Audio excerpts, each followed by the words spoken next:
Today we're going to give some help to our potential rock and rollers, or Jive as it's known. One of the main problems with Jive is when you learn your steps and you're trying to think of the steps, you forget about the action.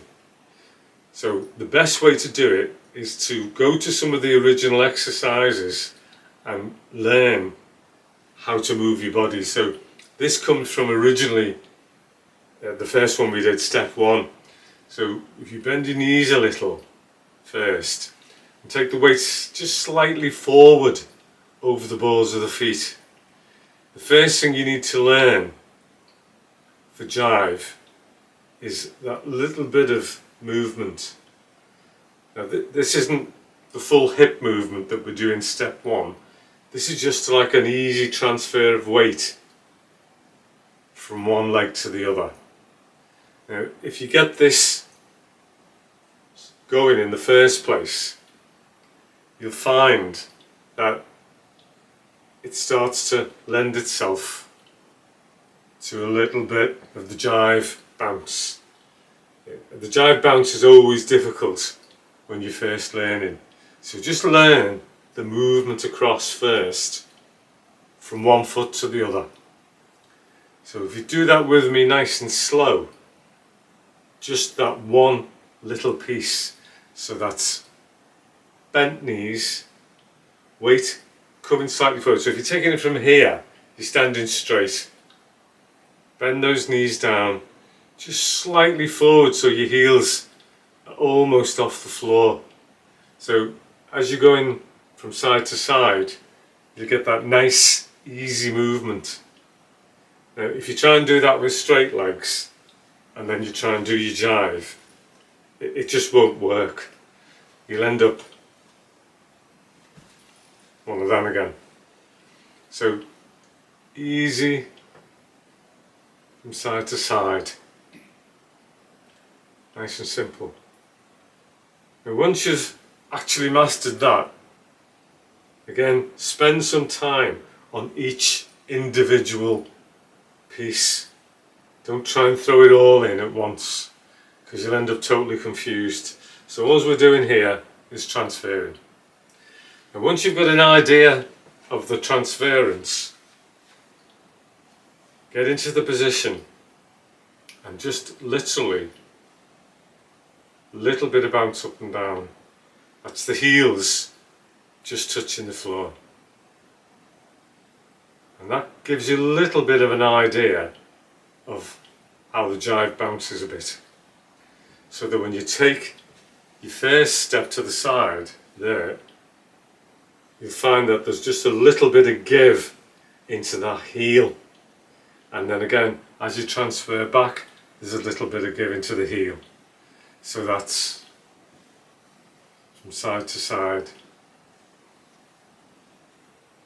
Now, your basic Jive chassis is a step there, again, keep it nice and flexible.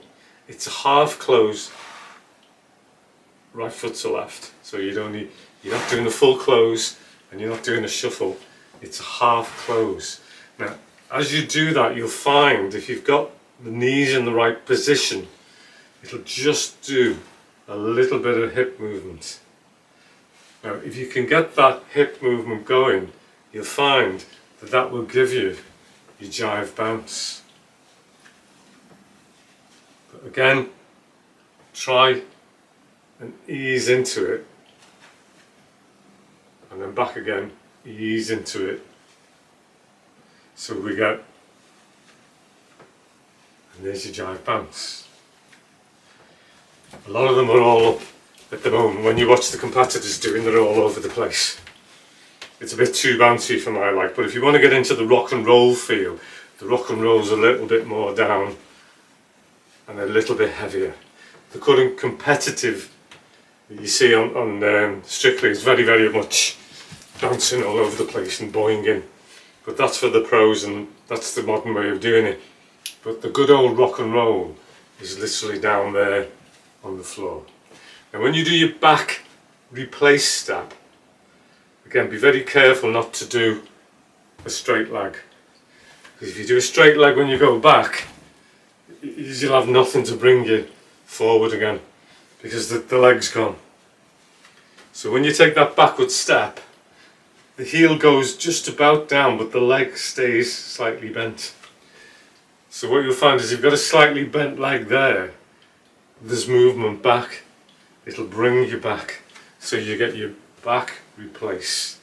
And again, if you've practiced those, the early step 1 that we did, it's weight transference in control. It's not all in one go, way too far back, way too far forward. It's level.